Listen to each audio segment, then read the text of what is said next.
Салам достор, бүгүн Фергана өрөөнүн чолпон жылдызы болгон аш деп палау тамагын жасайм деп турам.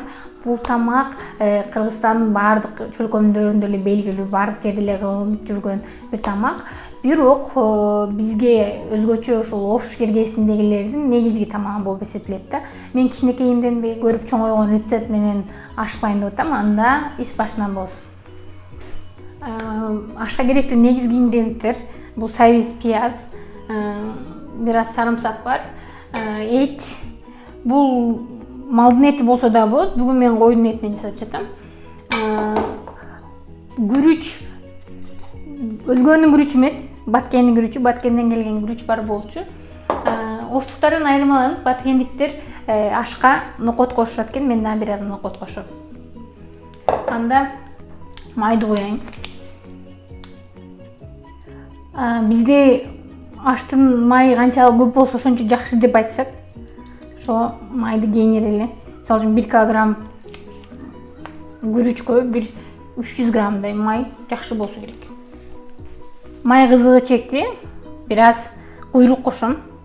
Куйрук кошсо да болот, кошпосо да болот. Куйрук бул адамдардын тандоосуна жараша да.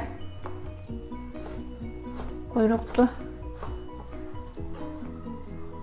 maydalap şuncha kuyruk tetse керек.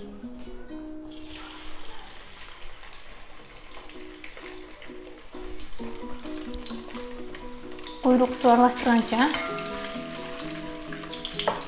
et söktүү жерлерин чоң-чоң калтырып, жөн жерлерин кичинекей кылып майдалайм.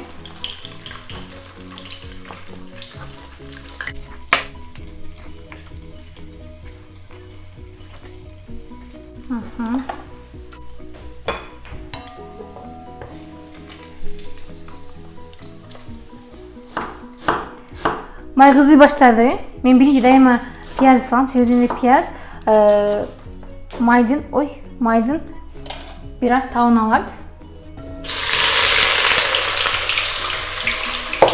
Аркасынан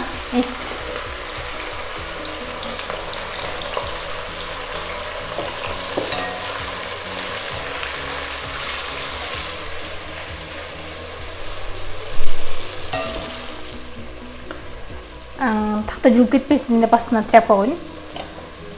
Эт менен пияз жакшылап курулгу чекти. Сабиздерди басып алам.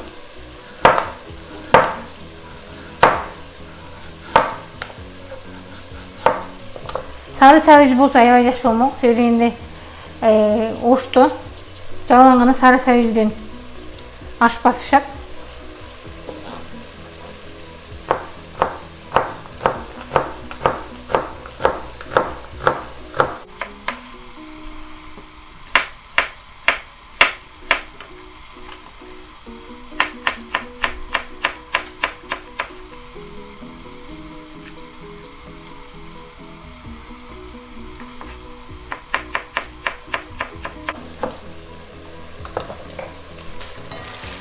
Arada aralashtirib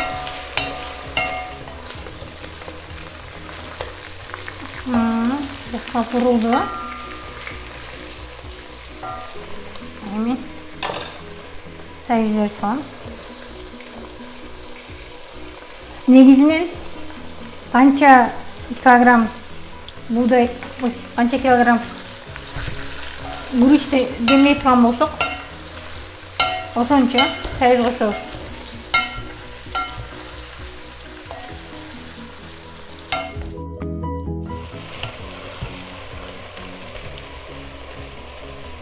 Сабиздер жакшылап солгу чекти көрүп берем. Дагы бир аз бар.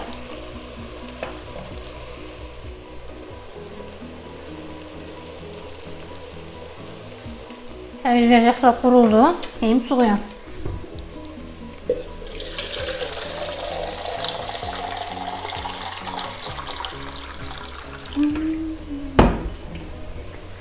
Bir litrдей суу жетет.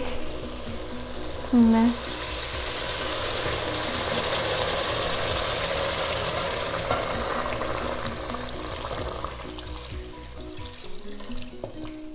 Мен 600 граммдай күрүч демдейм деп жатам. 1 литр суу куйдум. Себеби дегенде эт бышкычекти дагы бир 40-50 мүнөт кайнаганда суунун көбү кайнап учуп кетет. Ошон үчүн 1 литр суу жетет. Тузду суугандан кийин кошом. Туз жетсе керек.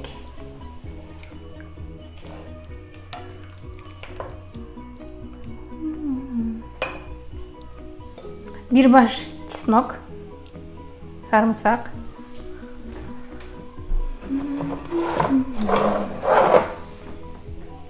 Zire. Aştın en negizgi azığı bu zire. Geçeki түндөн beri жийип турган нокот бар.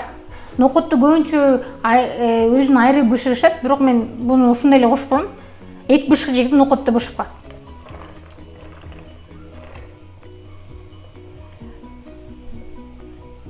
Кайнай баштады, эми отун бир аз азайтам. Аштын суусун куйгандан кийин күрүчтү тазалай баштайм.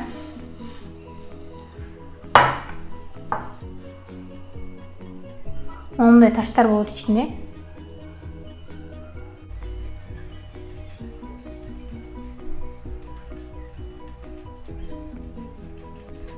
Күрүчтү жибитерден мурун жакшылап жууп алам.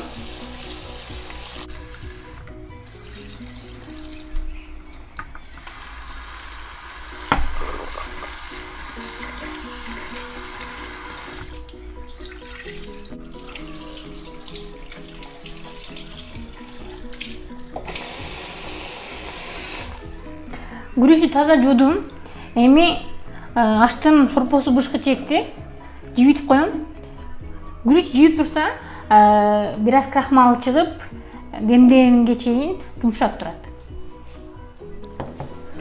Ашты дамдаган өтөм. Анын үчүн шорпонун отун көбөйтөйүн биринчи.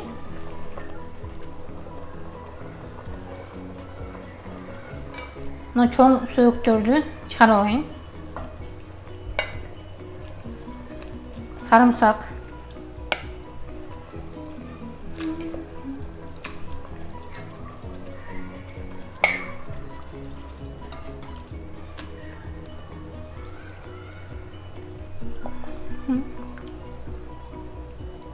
Sada çoğun söğüt yokken.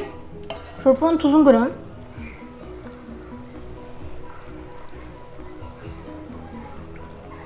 Tuzu жақшылайм. Эми ашты дамдагандағы негизги принцип бул күрүчтү суу бир аз көмөр-көмбөс болсо болот. Эгер шорпо көп деп ойлосоңор, аны бир аз чыныгы алып койсо болот. Меникинде шорпосу көп деле эмес. Эми күрүчтү бир аз сарыктырып,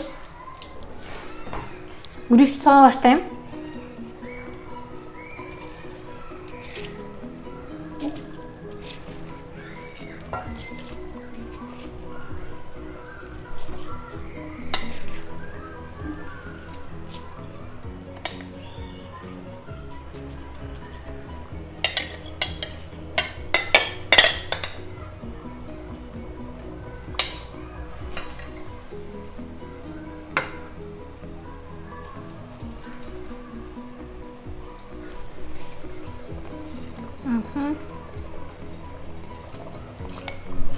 Düştüm ben saldım.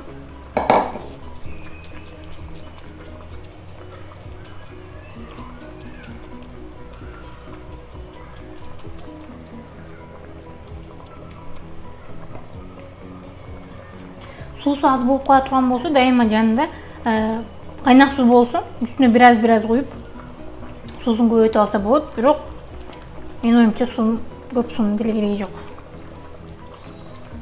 Эми күрүчтү тегиз кайнатыш керек.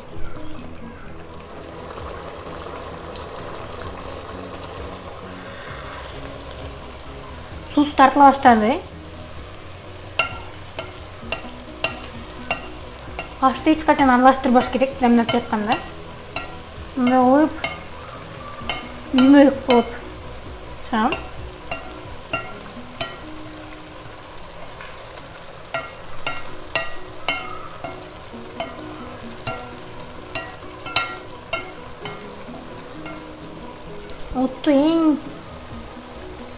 Ağızga düştüm.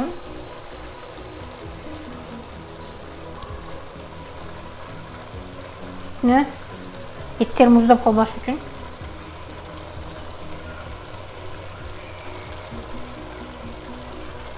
gaz koyup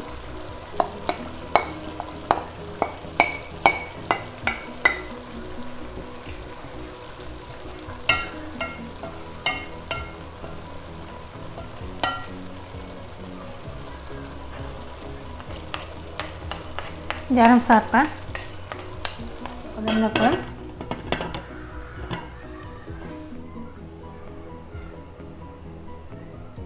aş demini tuttu. Эми чай.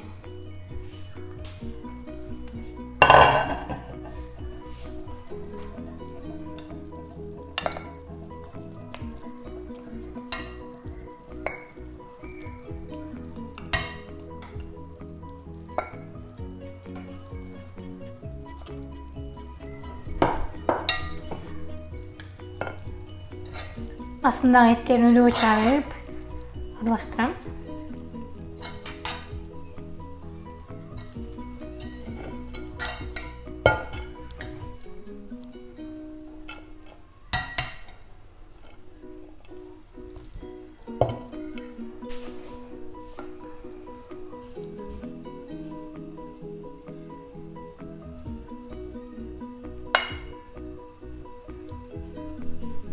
Aş tayyor. Жаңы видеолорда көрүшкөнчө саламатта болуңуздар.